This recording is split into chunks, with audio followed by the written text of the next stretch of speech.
Hey there, everyone. Welcome back to Utility Sports, and we're coming at you with our Week 2 NFL mock draft. We are right in the middle of Week 2 here. Of course, this is set to come out on Monday, so this does not include the Monday Night Football game. But before we jump into this week's mock draft, just remember this is a series, so we want you guys to hit that subscribe button so you don't miss out on any more content here at Utility Sports, especially the NFL mock drafts. We'll have at least one coming out once a week. We're also going to probably jump into some second-round mocks a little bit later on in the process as well when we have a better idea of what teams are going to be picking at what spot. And also leave a like on today's video and comment your favorite team. We'd love to hear what team you are cheering for in the NFL. It means a lot to have your guys' support. Now let's jump into it, Austin, here with the standings that are currently based off of this week, where we're at the time we're recording this. And the Jaguars are the team that we are projecting to have the number one pick at this point. They've started out the year very poorly. Trevor Lawrence did have a few bright spots today, though. He is the face of that franchise. Where could Jacksonville look to go to really build up this roster for the future? Once again, I think it really comes down for Jacksonville to get some edge help. Kayvon Thibodeaux, arguably the best player in the class. Him or Derek Stingley are a very close 1-2 in my opinion. Thibodeaux is going to be the pick. Him opposite of Josh Allen could be very, very scary for years to come. I think Josh Allen is going to be in Jacksonville for a long time. They're not going to let him go at all costs. Kayvon Thibodeaux, a nice compliment. He's a phenomenal athlete, excellent pass rusher, and a guy that just needs to improve a little bit in the run, but he is still very good in that department. Right, we're seeing the Jacksonville Jaguars, who transitioned to 3-4 defense. They already have Josh Allen, Kayvon Chase on, adding in another premier edge rusher, a guy in Kayvon Thibodeaux, who can also be very impactful in the run game. I think gives them a nice multiple front look. That's going to give them a lot of flexibility. It's going to be really key there in Jacksonville to improve that defense. They've struggled mightily through the first 2 weeks, and I think Kayvon Thibodeaux is the best player in this year's class, and I think he's going to have a big-time impact there in Duval County. Moving into pick 2, we have my New York Jets here, who again are struggling. A big-time loss to the New England Patriots today at the time we're recording this. And Zach Wilson struggled today. 4 interceptions, just never really got it going. And also the defense just never really has what it takes. Javelin Guidry got attacked a lot on the outside. Austin, how did the Jets go about improving this roster for the future? And you named it right there. That corner spot is a definite positional need for the Jets. Derek Stingley Jr. is sitting there at number 2. I think you have to go ahead and take him. Jacksonville definitely would have thought about him had they not constructed the roster that they had so far. But Derek Stingley, phenomenal athlete, great in man-to-man coverage, also has very, very good instincts in a zone scheme as well. Derek Stingley Jr. could help out this secondary tremendously. I think they would really benefit by taking him. And they're really going to look at reworking it entirely. We very well could see them in the later round pick up another corner. Of course, the injury to Carl Lawson has definitely not helped that New York Jets defense, but they definitely need a lot of help in the secondary. Derek Stingley, a phenomenal athlete. I believe you have him as the second best player in this class right now behind Kayvon Thibodeaux. Is that correct, Austin? That is correct, and that's kind of how it's going to play out here in this mock. But quarterbacks aren't really going to push these guys down yet, but we will get to that soon. Right. Right now we have a team with the New York Giants who are 0-2, had a narrow loss on Thursday Night Football to the Washington Football Team, an interdivision matchup that we got to see this weekend. What's your thoughts on the Giants situation so far? Is Daniel Jones the guy, or is this finally where we see the first QB go off the board? This is where we are going to see the first quarterback. I make of the situation, you have to look at the New York Giants, that Daniel Jones is actually holding them back. I know they've done a couple of nice things to try to help him out in this offense. You have Saquon Barkley, you have Kenny Golladay, and I just don't think that he can lead a team to the playoffs ultimately.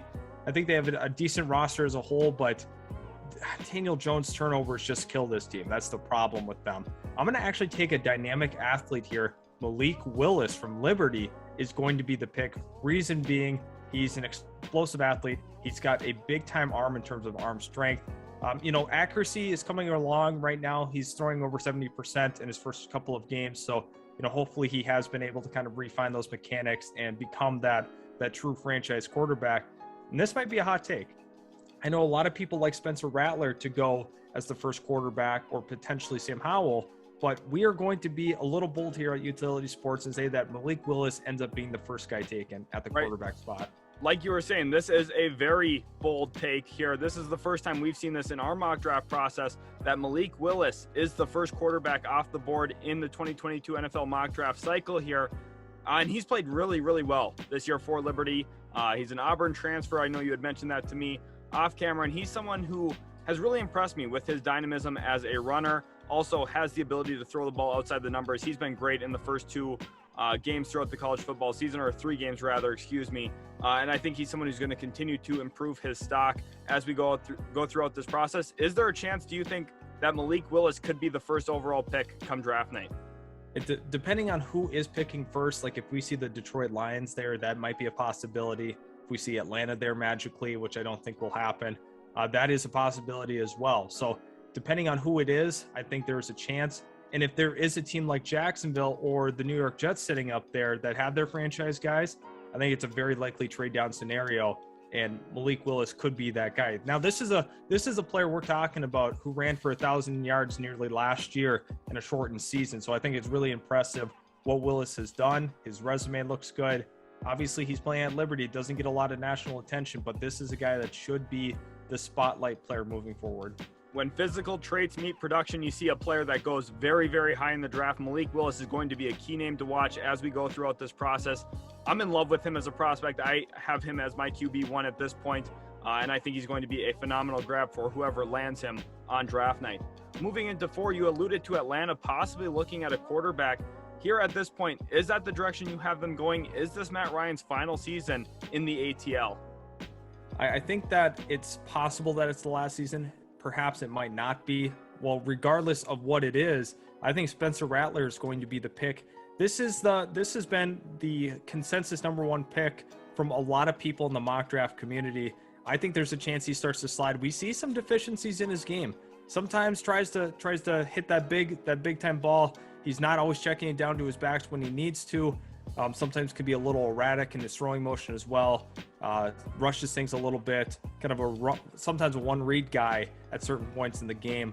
There's some holes to his game, but his physical traits are undeniable. He has a lively arm. He's a pretty good athlete, interesting improviser as well. And a lot of times those traits will lead to being a top 5 quarterback, and we've seen that in the past with guys like Justin Herbert as well, having some of that athletic ability, not necessarily a scrambler, but an improviser. Right. Spencer Rattler here, you have him staying in the top 5, going 4th overall to the Atlanta Falcons. I think that would be a very fun duo to see for the future. Kyle Pitts, who's coming along nicely as a generational tight end. You give him a nice dynamic quarterback in Spencer Rattler. I think those two could really make magic there for the Dirty Birds moving forward. Pick number 5, we have, of course, the Indianapolis Colts here. However, this pick is going to go to the Philadelphia Eagles, assuming that Carson Wentz plays in 75% of the snaps this year. So we are making this pick for Philadelphia here, Austin. And we've been stressing in some of our other mock drafts the need to improve that secondary. Cornerback safety specifically, Anthony Harris is only there on a 1-year deal. How does Philadelphia go about improving this roster with the 5th overall pick? Well, it's pretty clear that the best player still available is right at their key need, and that's Kyle Hamilton. He's got the 6'4" frame, excellent athlete, fluid hips, a guy that really likes to burst onto the ball. You can play him in the box. Sometimes we'll line up in the slot corner spot, and he also does a wonderful job covering tight ends because he's got that size, he's got the athleticism. He's the total package as a safety, and I think Philadelphia lands in a really good spot here at 5 to go ahead and get a guy like Kyle Hamilton, who very, very well could be a Pro Bowler multiple times in his career. Right. He's a rangy playmaker at that safety position. He's all over the place making plays for the Fighting Irish right now. He's a phenomenal young talent, and I think that any team that grabs him on draft night is getting a great safety to build around for a secondary. I think he's going to come in and really help Philadelphia, which has been a weak spot for them since they lost Malcolm Jenkins a few years ago back to the New Orleans Saints. I think Kyle Hamilton comes in and greatly improves that secondary on day 1. Moving into pick 6, now we have the Minnesota Vikings, who just can't seem to catch a break, especially down the end of games. Greg Joseph missed a game-winning field goal today, and then also they lost in overtime in week 1. So I think they're a team that probably won't be picking this high, but so far they've had some struggles. At pick 6, where could you see this team going? I think it comes down to the corner room once again. Patrick Peterson's on a 1-year deal. Cam Dantzler, there has been some questions about his overall athleticism. Can he stick in the league in that regard? They have a lot of questions in that secondary, and they are not afraid to take guys in that first round at the cornerback spot. Mackenzie Alexander, another 1-year deal as well. So there is going to be some turnover. With the whole Jeff Gladney news, him getting released by the team did not work out well. in his very, very, very brief stint with the Minnesota Vikings. Kaiir Elam is a guy that I really like to see go to the Minnesota Vikings. He's a cornerback, phenomenal man-to-man guy. He does not give up touchdowns. I can tell you that for free. This is a true lockdown corner. I think he is going to start climbing up people's boards. We've seen him anywhere from the later 20s to now all the way up to number 6 with the Minnesota Vikings. Once again, I think we're a little ahead of people on this one.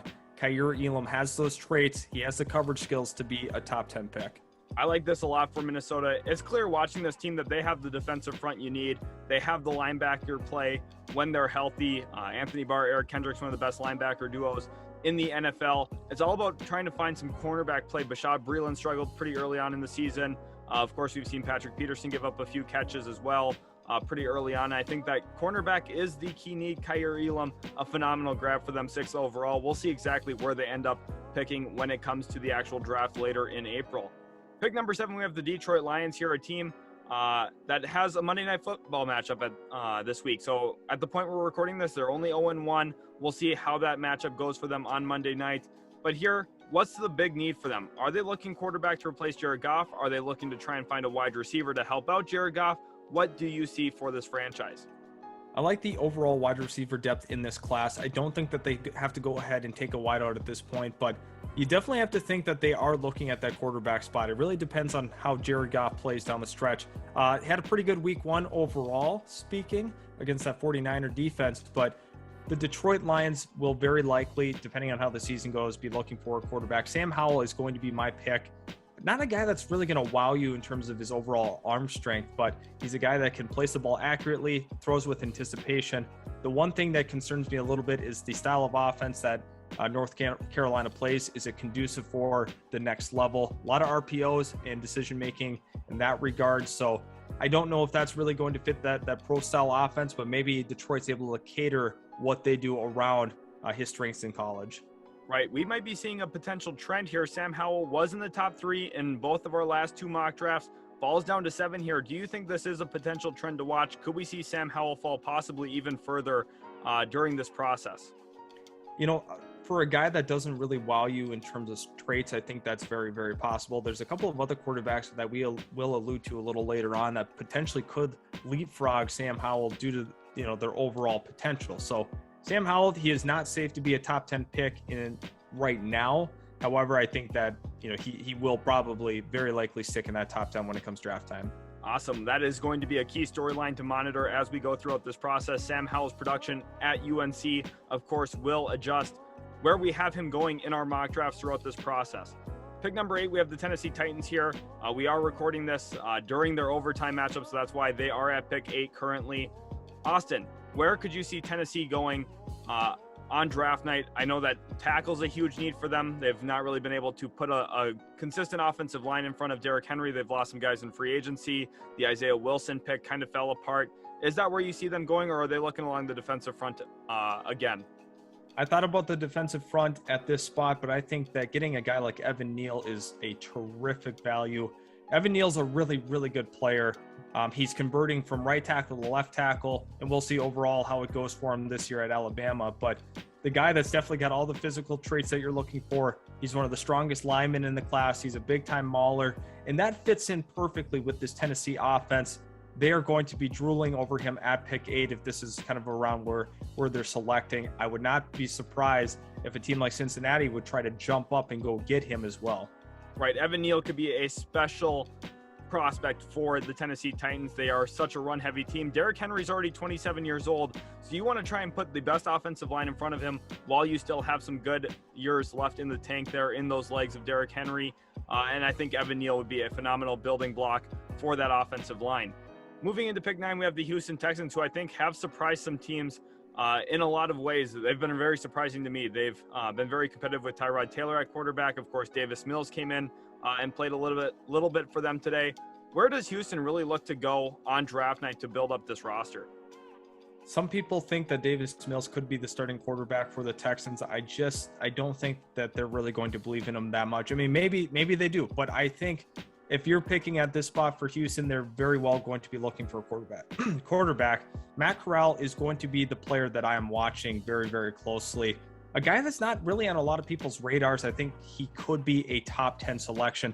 Reason being, he's an above average athlete. He's got a big time arm, huge arm, and also a guy that might, fall a little bit due to his overall size. He's only got that 6'1" frame, but I think, he is showing enough right now at Mississippi where he could be a franchise quarterback for the Houston Texans. Right. They need to look at the quarterback position. Deshaun Watson, I think, is the biggest question mark throughout the entire NFL at this point. They really don't know what they have there at that quarterback position long term. We probably will see a Deshaun Watson trade at some point. A large collection of assets possibly coming in a deal like that. And then Matt Corral becoming the franchise quarterback if he is the selection here in round 1 for Houston. Pick 10 now, we have the Cincinnati Bengals, who are in an interesting spot. All last mock draft season, we got told time and time again when we mocked Ja'Marr Chase pretty much every single week that we were wrong, that we were, foolish for making that type of selection. So far through 2 weeks, Ja'Marr Chase has 150 receiving yards and 2 touchdowns. He's on pace to put up Justin Jefferson type of numbers as a rookie, which, by the way, is record-breaking. He's been absolutely phenomenal. And now here again, Cincinnati doesn't necessarily have a clear tackle option after we see Evan Neal go off the board. Where does Cincinnati go here? Do they look best player available, or do they reach on a tackle at this point to protect Joe Burrow? I think that you don't want to reach at this spot. I know Jackson Kirkland's a name that might pop up around this pick 10 here, but with a player as talented and as versatile as DeMarvin Leal is, I find it very hard for them to pass on him. DeMarvin Leal is a guy you can line up at the D tackle spot. You can line him up at the defensive end spot. There's a lot of different ways that you can utilize him. He's a good pass rusher, can really get after the quarterback. He's also very good in the run game. A pretty true package that you're getting with him.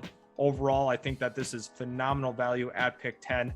It'd be hard for Cincinnati to shy away from him, just considering where they're at defensively. I mean, he could really wreak havoc along that defensive line for this team. Cincinnati spent big time money in free agency on edge Trey Hendrickson, and they would love to continue building up that defensive front. Of course, everyone's going to talk about the offensive side of the trenches, but it's still important that Cincinnati is able to build up their defensive trenches as well. I think that they still need help getting to the quarterback, a little bit more help in the defensive run game, and DeMarvin Leal, like you said, brings that versatility, that flexibility to do both, and I think he's going to be a phenomenal addition to Cincinnati if they're able to grab him at pick 10. Moving into pick 11, we have the Philadelphia Eagles. Of course, earlier at pick 5, they took Kyle Hamilton. How do we go about building up this Philadelphia team? I still think secondary is a big need. There's also some other questions along this roster, Austin. Where are you looking at Philadelphia as a preference point? I think we have to look in the secondary once again. We go ahead and get the star safety in Kyle Hamilton. Let's get another guy in the mix that can really help out this team in the short term. Ahmad Gardner is going to be the pick. Cincinnati, he's a big-time reason why this team is so consistent in college football. Once again, this is another guy that does not allow touchdowns. We've seen it time and time again. He's a true lockdown guy. I think it was very possible that he could have went to Minnesota earlier in this mock, but it's all based on preference. Philadelphia here completely fixing the secondary in this draft. I wouldn't be surprised if they go to the well one more time, but overall, they want to make sure that secondary is good. I mean, their defensive line is pretty good as it stands right now. Could use a little help with the linebackers, but that third level is where they truly need the most work.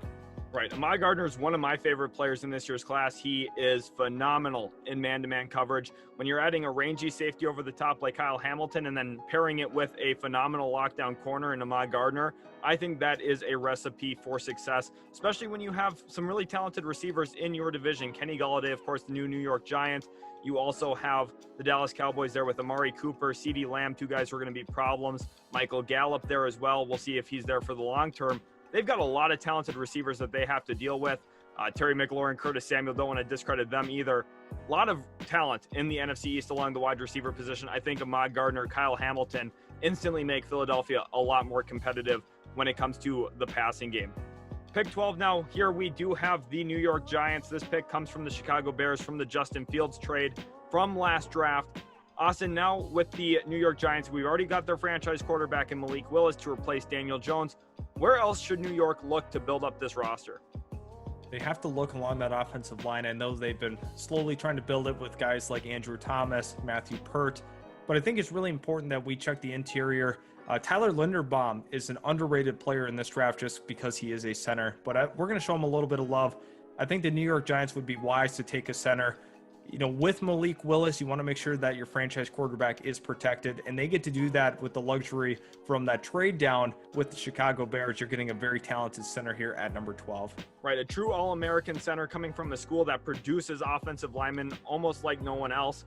I think Linderbaum's going to be a phenomenal addition. And we did talk about Malik Willis's ability to make plays off schedule. He's very athletic, can run with the football, but it doesn't mean every time he's dropping back, you want him to have pressure up the middle. I think Tyler Linderbaum kind of acts as an anchor for that offensive line and can really help coordinate traffic as well, dealing with blitz pressures. Of course, that's usually a big struggle point for rookie quarterbacks. I think Tyler Linderbaum is going to be able to help in that area as well.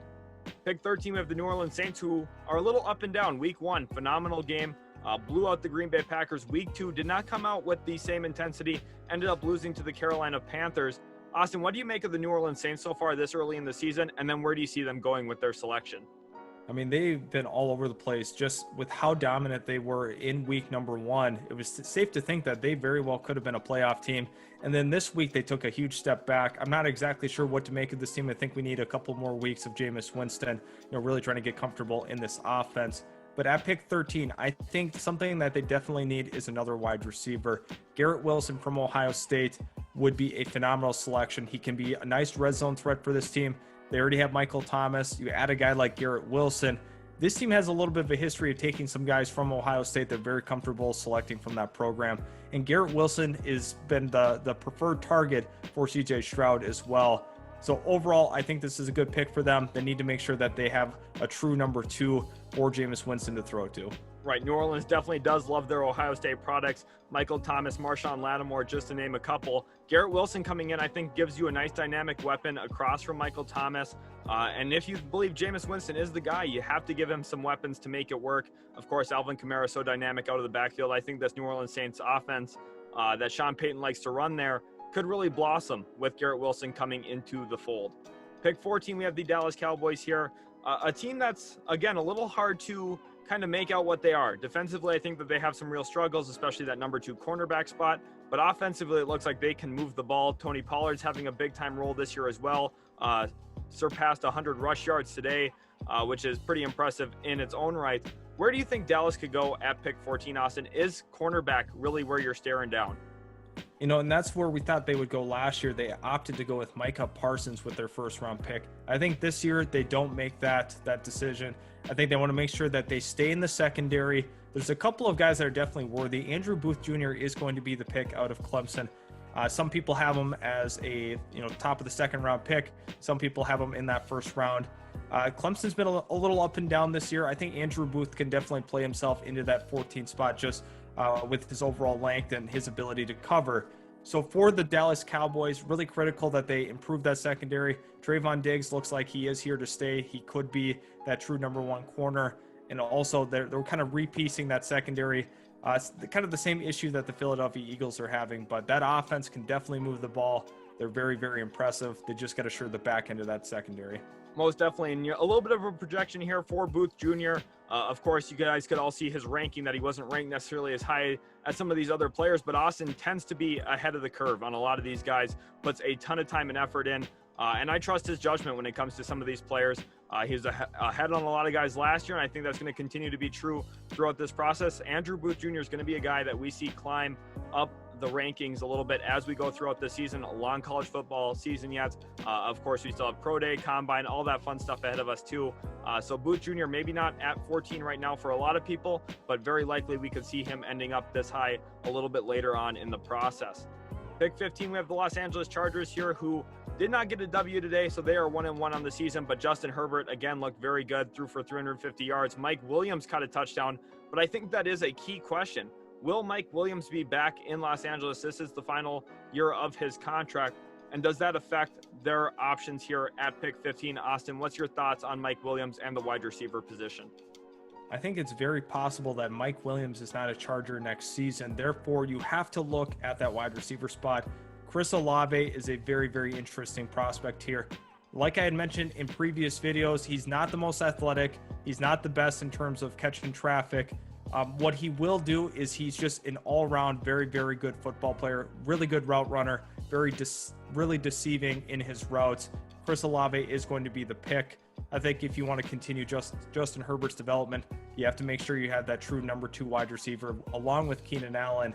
This offense is still going to continue to be scary even if Mike Williams leaves. That pick really depends on the contract situation of him. Chris Olave would have been a first-round pick last year had he come out for the NFL draft, found so much success there. This year, a little bit less success so far with C.J. Stroud. However, we don't really think that's going to affect his stock too much. I think he's still going to be a first-round wide receiver, and we see the Los Angeles Chargers take advantage of that, grab him 15th overall. I think that's a very phenomenal grab for them, and like you mentioned, it's going to help their franchise quarterback, Justin Herbert, along in his development. Olave is very good down the field, and I think a really good complement to Keenan Allen in that regard.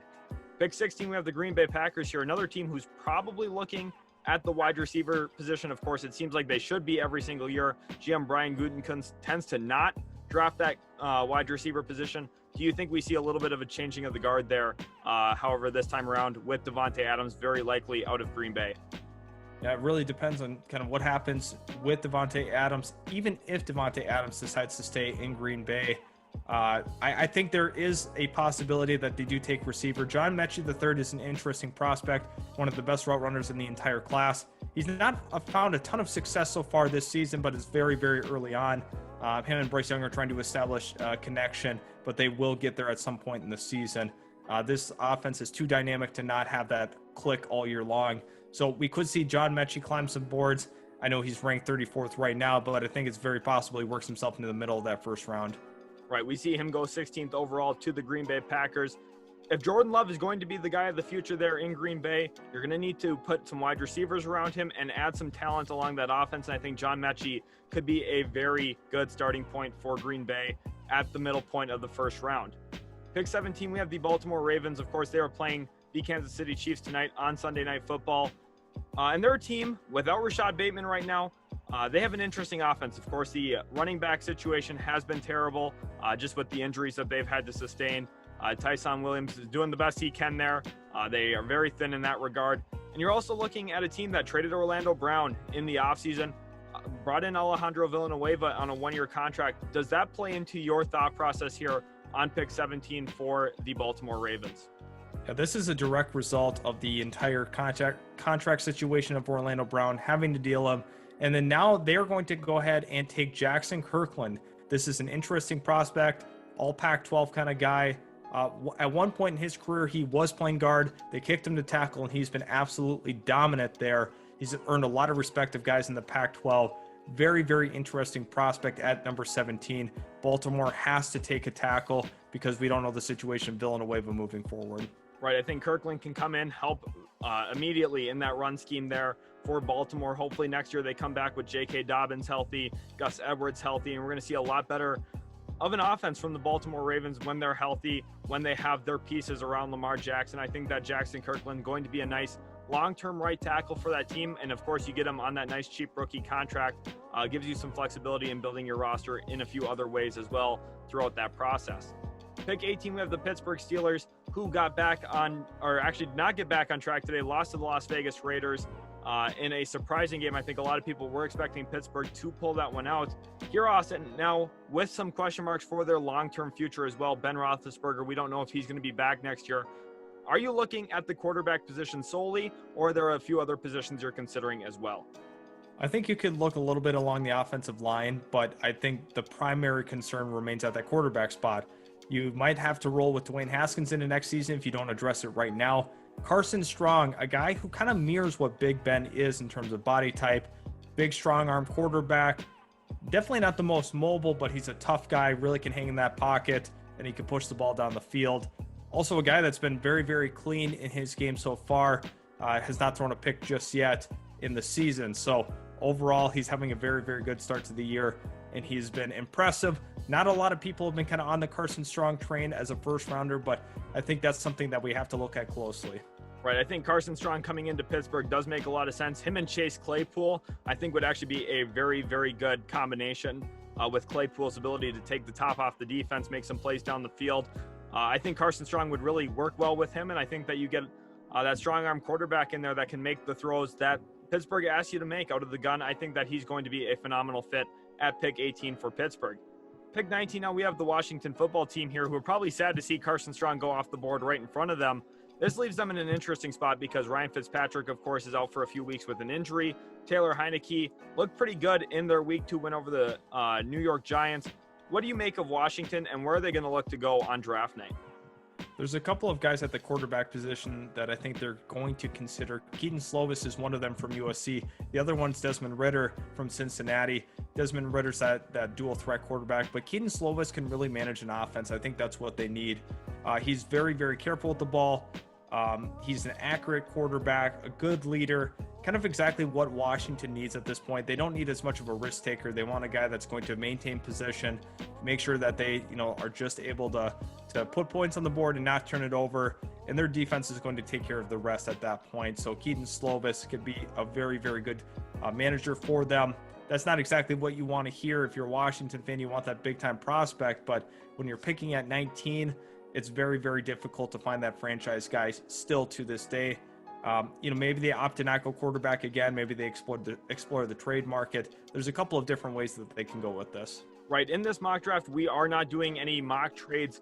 So it's very possible that come draft night, maybe Washington says, hey, we really want a specific guy that's going a little bit higher up on the board. We're going to roll some picks, go make a move for him. But at this point at 19, Keaton Slovis is the best option here with who's on the board. And I think quarterback is a big time need position for them looking long-term at their situation. Pick 20 now, we have the Buffalo Bills. Last year in the draft, they were very edge heavy, added in Gregory Rousseau in round 1 and really improved that defensive front overall. How do they continue to go about improving this team? Running back, I know, could be a consideration. Also maybe looking into the secondary a little bit as well to help out Tre'Davious White outside. Definitely thought about the secondary. I know that they like Zach Moss, they like Devin Singletary, they like that tandem. So that would make me opt to go with a guy in the secondary. Trent McDuffie doesn't have the most length. He's not the quickest. He's not the tallest guy either, but this guy just knows how to make plays. He's in the right spot all the time. A guy that could really be opposite of Tre'Davious White as well, can also play in the slot a little bit. So I think there's so much to like about Trent McDuffie, and I think if he was just a little bigger overall, he could definitely be sniffing that near top 10 level. Right, not the biggest cornerback, but definitely a compact player who's willing to play with some physicality. I think he's pretty good off the line of scrimmage. Also pretty solid in the run game as a cornerback. You're not going to get, a leading tackler at the cornerback spot, but I think he's going to be helpful in that regard. And I think he's a good complement to Tre'Davious White. You can kind of play those two off of each other, and it helps Buffalo a lot in some of their key needs, I think, on the defensive side of the ball. He goes from the West Coast to the East Coast here in this draft, and I think Buffalo is very happy to see him available for them at pick 20. Moving into pick 21, we do have the Cleveland Browns here, who have looked very good to start this season. Of course, Baker Mayfield did go down for a little bit today. But overall, I think the Browns are a team that's going to continue rolling throughout the season. Where could you see them looking at 21 to improve their roster going into next year? I would have to think edge is a key consideration for you at this point. I think this is going to be a common theme in our mock drafts. We have to consider Cleveland as a prime edge destination. Just because of Jadeveon Clowney's contract situation is a one-year deal, I'm not sure if they're going to be willing to pay him. There's a couple of guys that I could see being in this realm, but Drake Jackson from USC, with his overall length, his athleticism, this could be a really nice pass rusher at the next level. You have him opposite of Myles Garrett. This defense is looking very, very scary. Very interested to see if Drake Jackson can kind of match the production versus where he's at in terms of athleticism and length and where he's at as a prospect. But hopefully he can figure it out. A little bit of a rawer player, but he does have those traits. He's got the long arms, the reach, and the ability to rush the passer. Right. One thing for our Browns fans, we know you do have Jadeveon Clowney this year. However, the trend with him has been signing one-year deals and not sticking around in a single place for much longer than that. I think Drake Jackson comes in as the eventual long-term replacement and does fill a key need for them. That defense is pretty much well suited to be set for the next 5 years. I think just one more edge kind of really completes the whole picture there for them. And Drake Jackson's a phenomenal option to get the job done across from Myles Garrett, like you had mentioned, Austin. Now here we have Philadelphia yet again. That's going to be a key trend in our mock drafts. They are going to have 3 first-round picks, so get used to hearing Philadelphia a lot during this process. Austin, after going cornerback and safety with their first 2 picks in this mock draft, where could you see them going? Are they looking defense yet again, or possibly on offense to help out Jalen Hurts for the future? I think that they are going to improve the linebacking core as a whole. Christian Harris from Alabama, another popular linebacker pick in this draft. I think Christian Harris really brings some overall toughness to this defense. A very sound tackler as well. The Eagles need that on that second level. They've done a really, really nice job with these 3 selections, improving that defense. And it could be kind of a quick rebuild for this team if they're able to figure out some things on the defensive side of the ball. They have had some issues as well, but Christian Harris could be a solid plug-and-play player for this team. Right, we see a little bit of a trend breaker here with the Philadelphia Eagles actually looking at a linebacker in round 1. Historically, that is something they don't do. Maybe having 3 first-round picks kind of opens up that door for them. And we've seen what they've had at linebacker. I think it is time that they start looking in the first round for a linebacker prospect, especially someone like Christian Harris, who you mentioned could really help out in the middle of that defense. It's been a weak point for them. And looking at a much improved secondary and a better linebacking core is going to make a big time difference there for the Philadelphia Eagles going into next year. Pick 23, we have the New England Patriots, a big time win over the New York Jets today. Look good in pretty much all areas of the game. I think Mac Jones is coming along as a passer. Yet at this point, is this pick going to be geared to helping Mac Jones continue to develop as a quarterback, Austin, or are you looking in a different direction for New England? You have to consider that the New England Patriots, outside of Jacoby Myers and Nelson Aguilar, they need another guy. Drake London is going to be the pick. He's off to an awesome start this season. He's got a 6'5" frame. He's been extremely productive in his first 3 games at USC this year. There's a lot to like about him. Could be a true red zone threat for this team. This could be actually a decent wide receiving core moving forward if they're able to add a guy like Drake London. There's a couple of other receivers that you can consider, but with the start that Drake London's had, he's definitely projecting himself into that first round. Right, I think Drake London is a phenomenal asset here for New England because he's got a huge catch radius. I think he's a phenomenal complement to Nelson Aguilar and Jacoby Myers, the 2 receivers you had mentioned there, and gives Mac Jones a big body target, someone that he can rely on. And he's also seen a lot of volume as well. I know we had talked about it off the show. 12 catches week 1, 13 catches this past week. He is a high volume target receiver, and I think that's going to help Mac Jones a lot as a passer there in New England. Moving into pick 24, a team that has a little bit more questions at the quarterback position. However, they're off to a 2-0 start, the Denver Broncos. What do you make of their start to the season so far, Austin? And where do you see them going at pick 24? Well, the start of the season, they've been able to pull off 2 wins. I think Teddy Bridgewater has been pretty impressive in those victories. They're just controlling the ball on offense, trying not to turn it over, and that defense has been good. They're a little banged up now heading into week 3, but they've looked really good overall. I knew that this defense was going to be good, but now with some of these injuries, you have to be a little concerned about them. Kingsley Enagbare is going to be the pick out of South Carolina, an interesting edge prospect for this team. Now, the only reason that we are making this selection is in an assumption that Von Miller is gone at the end of the year. I think it is possible that he decides to lead this team. He is in his contract year, will be an unrestricted free agent and at year's end. So at this point, they have to look edge. That's really the strength of their team. They have a good secondary. Their linebacking unit is pretty solid as a whole, but the edge spots are the identity of this team. Bradley Chubb, and he needs a running partner for sure, and that's where we're going. Von Miller will have all eyes on him throughout this process. We'll see if he does end up back in Denver or if they have to look to replace him. Remember, a few years back, they had taken a guy in Shaq Barrett, who's really become a superstar for the Tampa Bay Buccaneers. They know how to draft edges, and I think Kingsley Enagbare would be another phenomenal rendition of Denver, adding some talent onto that defensive front. Now, pick 25 here. This is the Miami Dolphins. Of course, this pick comes from the San Francisco 49ers in the whole pick swaps going on last year when San Francisco did move up for Trey Lance. Austin, Miami did not look good today in their loss to Buffalo. How can they go about improving this roster, and where are they looking at pick 25 specifically?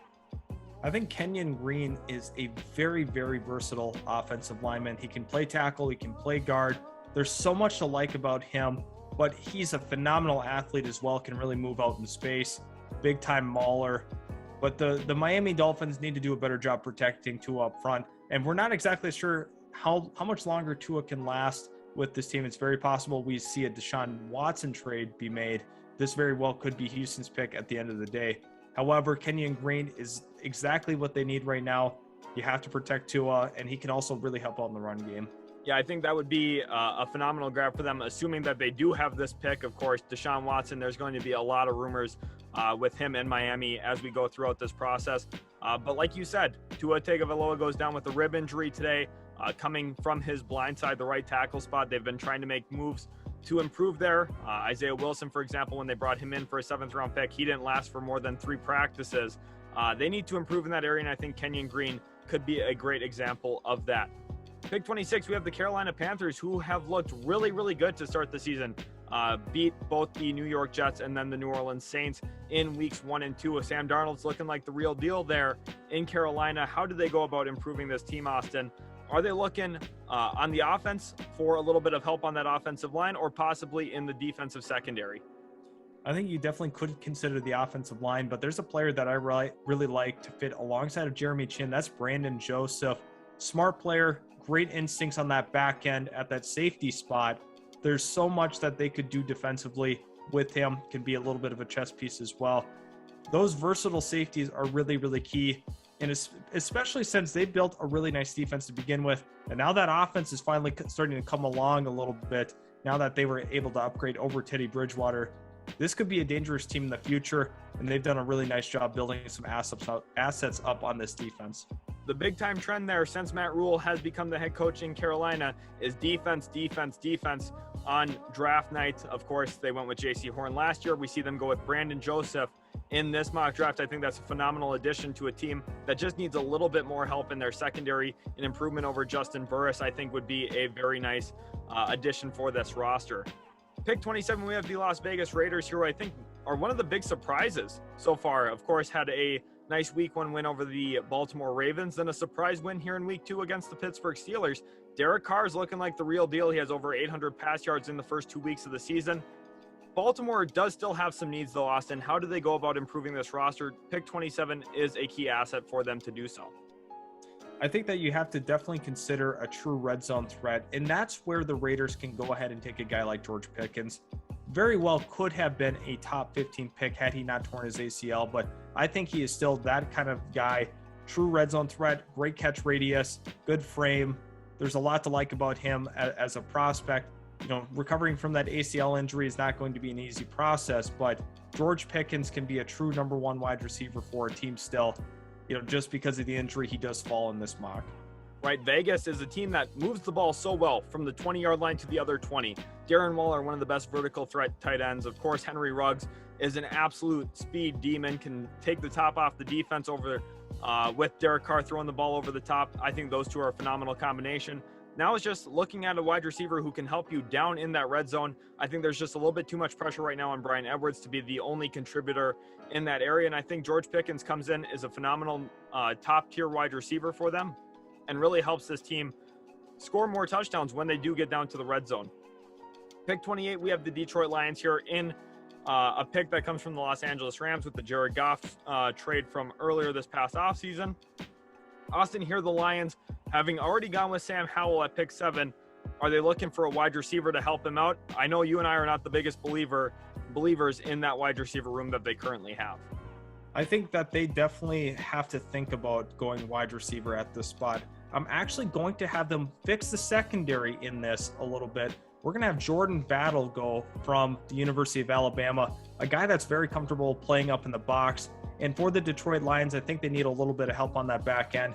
This is great value for them here at 28, just because of what he's able to do. He's a really, really good tackler in space. That's something that Detroit desperately needs for sure. Jordan Battle, really good athlete as well on top of it.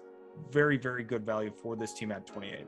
Right. One benefit of having 2 first-round picks is you can go make a move and get the best player available for you. That fills a need on your team. I think Jordan Battle would be a phenomenal addition. We see them go with a blend here of offense and defense at this point. And there's still some other good wide receivers that are going to be there for them at the top end of round 2 if they decide that they do want to spend a pick in the top 40 on a wide receiver. That's going to be an option that they do have on draft night. Now moving in to the Cardinals pick here at pick 29. They've been such a fun team to watch so far. Really, performing on all levels. I think their cornerback play has been better than we expected so far this year. However, I still think that we look at that as a need at this point for the long-term future. Malcolm Butler, of course, is on retirement list right now, so he's not been playing for them. Byron Murphy's been making a few key plays, but I still think that is an area of need. We saw that against Minnesota today a little bit. Austin, is cornerback the sole position you have to consider here for Arizona? I think that's their definite position of need. Robert Alford, the other outside corner, I would like to improve over that. So I'm really going to go ahead and go with Darian Kendrick, the former Clemson Tiger, now transferred to Georgia. Kendrick's a guy that we very well could have seen last year go at the top of that second round kind of area, opted to go back to school. Clemson does a really nice job convincing their top prospects to still come back for one more season. But it was kind of interesting because now he transfers. He's in a new system. I'm kind of interested to see if he can still maintain that first round status. However, he still is in this mock, and the Cardinals have to have somebody alongside of Byron Murphy that's consistent in that secondary. Right. Last year, we thought cornerback was the definite need that they were going to address. Decided to go with a linebacker, similar to what we saw Dallas do as well. They went with Zaven Collins last year. However, I don't think that can happen 2 years in a row. I think cornerback is going to be the key area of need for them, and I think they will address it this time around. Pick 30, we have the New York Jets here. This pick coming from Seattle in the Jamal Adams trade. And I think there's a lot to unpack with the New York Jets at this point. Zach Wilson, of course, hasn't looked great. Earlier on, we had them go with Derek Stingley Jr. to address the biggest positional need on that team, cornerback. At 30, Austin, where could you see New York looking at this point? Now, this is a little bit of a projection in terms of where this player might end up. If we go to that tackle spot, Daniel Fellaille is not a name that a lot of people know, but he's a 6'5" frame, huge body, but you can see him transition into guard. We know Joe Douglas loves to take big-bodied offensive linemen. I think this could very well work out where he either plays tackle or guard. You get a little bit of versatility. If a tackle goes down, he can play that for you, but I think he might be best suited for guard at the next level, just considering his size. Right. We see how devastating an injury to Mekhi Becton has already been for the New York Jets early in the season. Zach Wilson's faced so much pressure. They need to continue building up that offensive front. I did like the Elijah Vera Tucker pick last draft, but there's still a lot of work to do. Joe Douglas inherited a mess along that offensive line. A guy like Daniel Fellaille could be a big-time improvement at guard or tackle. He offers that versatility, like you mentioned, and I think it would be a very nice grab for Joe Douglas on draft night. Pick 31, now we have the reigning champion Tampa Bay Buccaneers, who continue to look phenomenal. A ton of scoring today in their win over the Atlanta Falcons. Austin, pick 31. Where can Tampa Bay look to improve for the long-term future? Just considering the contract situation of all of their halfbacks, it's tough because Leonard Fournette, contract year, Ronald Jones approaching the end of his contract as well. Giovanni Bernard will not likely be back there next year. So you're going to go ahead and take a guy in Breece Hall. He broke 120 tackles on 464 carries. He knows how to really break some tackles. But the nice thing about taking him here at pick 31, if he becomes an absolute stud, you get that 5th round option on him. You don't have to pay your running back top tier dollars yet. Having that 5th year option is absolutely huge at the end of the first round, especially for these competitive teams that are generally up against the cap. And it's really tough for some of these teams when they develop a guy so nicely along through that process, and then they have to get paid by another team because they're just so up against that cap. That's going to happen with the Tampa Bay Buccaneers, and they go ahead and take a stud in Breece Hall. Breece Hall, I think, is a perfect fit to their run scheme. They like to have guys who are physical, can break tackles, and get yards after contact. I think he's going to provide that coming out of Iowa State. And looking at Tampa Bay, they've had to be creative already in trying to keep salary cap flexibility. They were able to keep all 22 starters coming into this year, but that's just not a reality every single season. You're not going to be able to consistently do that. They've already put themselves in some long-term financial holds with some of the void years that they have on contract. So I think a guy like Breece Hall does make a lot of sense when you look at the financial aspect of building an NFL roster, and he's a phenomenal talent to boot. I think he's a perfect grab for Tampa Bay. Now at pick 32, we have the Kansas City Chiefs, the final pick of the first round. If you guys did enjoy this mock draft so far, hit that like button. Also subscribe to Utility Sports for more future content. We'd love to have you guys be a part of what we do here on the channel. Now, Austin, pick 32, the Kansas City Chiefs, who seem so talented in almost every single position. where can they improve their roster at this point of the draft? I think getting a true number 2 receiver is a very, very interesting need. Treylon Burks is the guy I wanted to opt with here. He's 6'3". He kind of got a slower start to the season, a guy that could have been a top 20 pick, but he has just not come out firing on all cylinders.